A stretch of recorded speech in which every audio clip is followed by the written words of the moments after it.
Bom dia, meu nome é Arthur José, eu faço engenharia metalúrgica, estou no primeiro período. É, eu tô, esse é um trabalho sobre o beneficiamento mineral, seus rejeitos e sobre o alto forno industrial. Eu vou explicar, começando a explicar o que é o beneficiamento mineral. Então, é isso. O beneficiamento mineral é um conjunto de operações que transforma a rocha extraída na mineração em matéria-prima para a indústria. Mas essas operações aumentam o teor dos minerais importantes, agregando valor e aprimorando a qualidade do minério, mas também gerando rejeitos.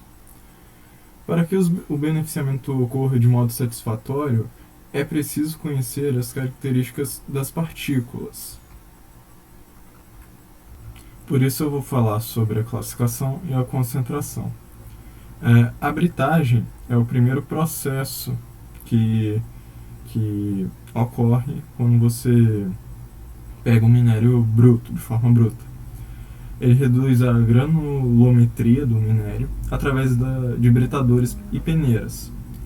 Depois vem a moagem, que também é responsável para reduzir a granulometria do minério através de moinhos e de modo adequado às etapas seguintes do processo.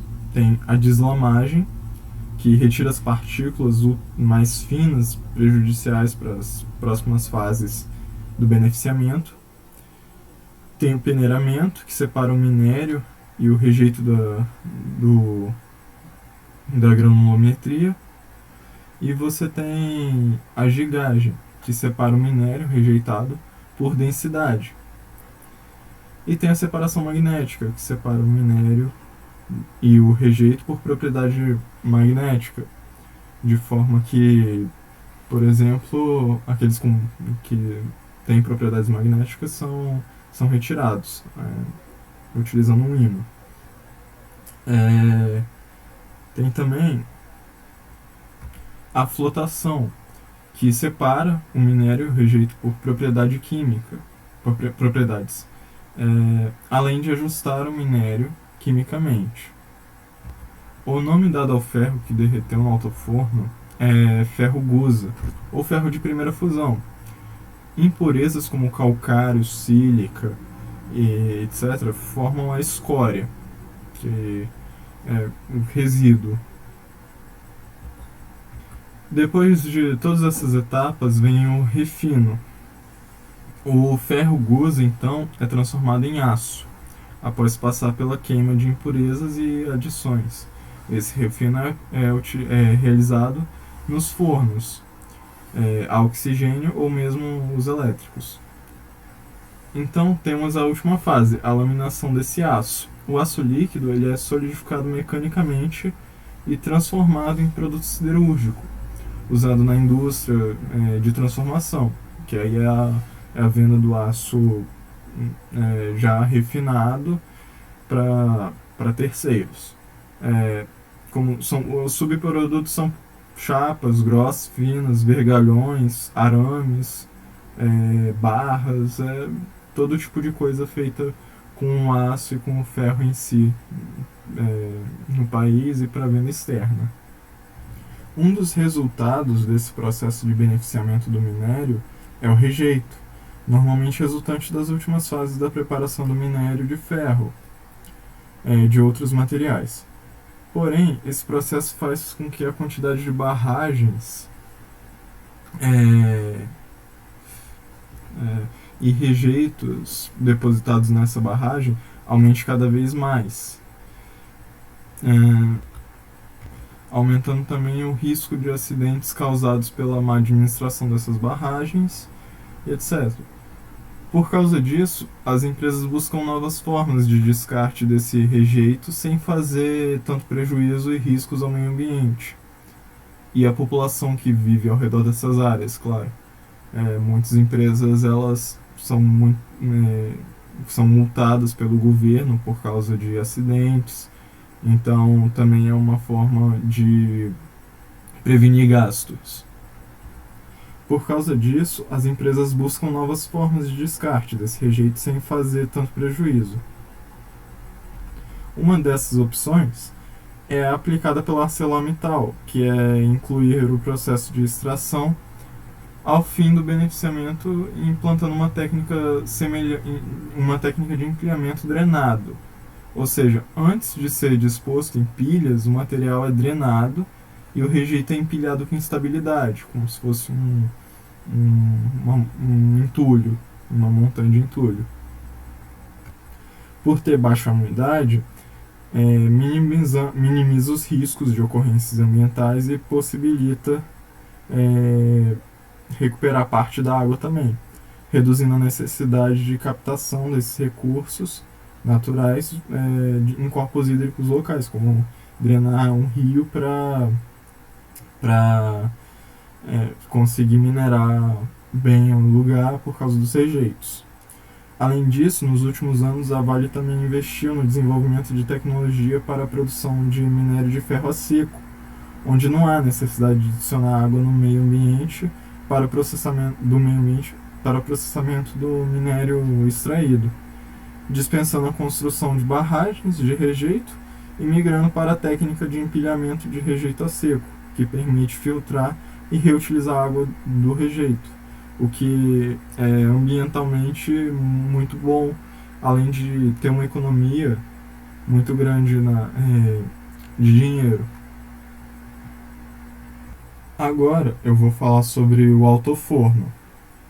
O altoforno, desde os primeiros fornos, nos quais os gases eram perdidos na atmosfera, houve-se um aperfeiçoamento técnico constante, então aumentando assim a capacidade desses aparelhos.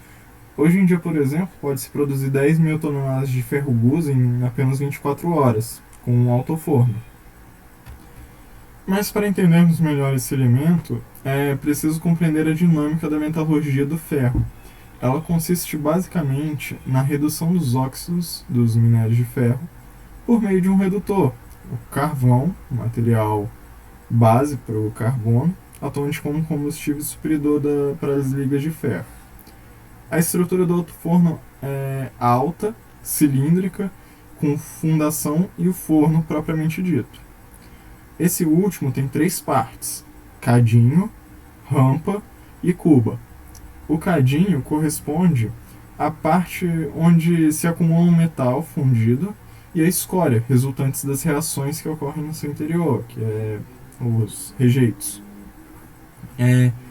O cadinho tem forma cilíndrica, construído em chapa grossa de aço, com revestimento interno em material refratário. A rampa, com o formato tronco cônico, suas dimensões variam desde o diâmetro do cadinho até 10 metros e meio, ou mais, com altura que pode superar 4 metros. A rampa tem espessura do refratário, menor que a do cadinho, exigindo assim um resfriamento externo, mediante o emprego de placas metálicas na circulação de água. A cuba tem um tronco cônico também, assim como a rampa. Sua altura desde a rampa pode superar até 25 metros. Recapitulando, pelas etapas siderúrgicas, entendemos que o ferro gusa é o principal produto do forno. Ele é o que nós queremos, o que as empresas desejam obter. Utilizando como matéria-prima para a fundição do ferro e aço, que vão ser vendidos posteriormente. E também é possível defini-lo como uma liga ferro-carbono de teores variáveis de silício, manganês, enxofre e alto teor de carbono, conforme os insumos utilizados nos processos de produção. Outro produto do alto forno é chamado de escória, que depois de solidificado pode ser utilizado em ferrovias como material isolante e na fabricação do conhecido como cimento metalúrgico.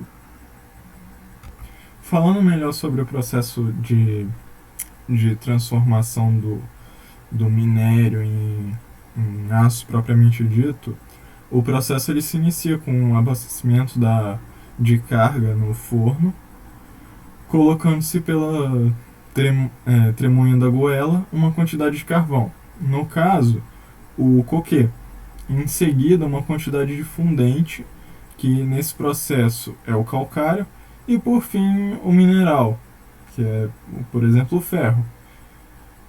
E repete esse procedimento até completar 3/4 de sua capacidade. Depois disso, se acende o alto forno na parte inferior e se inicia a sopragem do ar quente pela tubulação, que é colocada acima do cadinho, que deve estar pré-aquecido para evitar a solidificação do metal fundido. O oxigênio do ar, ao atravessar a primeira camada de carvão incandescente, combina-se com o mesmo, formando o óxido de carbono. Continuando o caminho ascendente, o óxido de carbono encontra-se com o óxido de ferro, e sendo ávido por oxigênio, apodera-se dele, formando dióxido de carbono, deixando livre o metal do ferro. O metal fundido por causa de seu peso desce, encontra com o carvão, com o qual combina-se, em parte formando o carbeto de ferro, e escorre para o cadinho, de onde é sangrado a cada 4 a 6 horas pelo furo de guza. O dióxido de carbono, ao subir, se encontra com o carvão, encontra outra camada de carvão, na verdade, e volta a se transformar em monóxido de carbono, começando assim um outro ciclo. E é assim que eu termino a minha apresentação. Muito obrigado por ter prestado atenção, visto o vídeo até aqui. E é isso. Tenha um bom dia. Muito obrigado.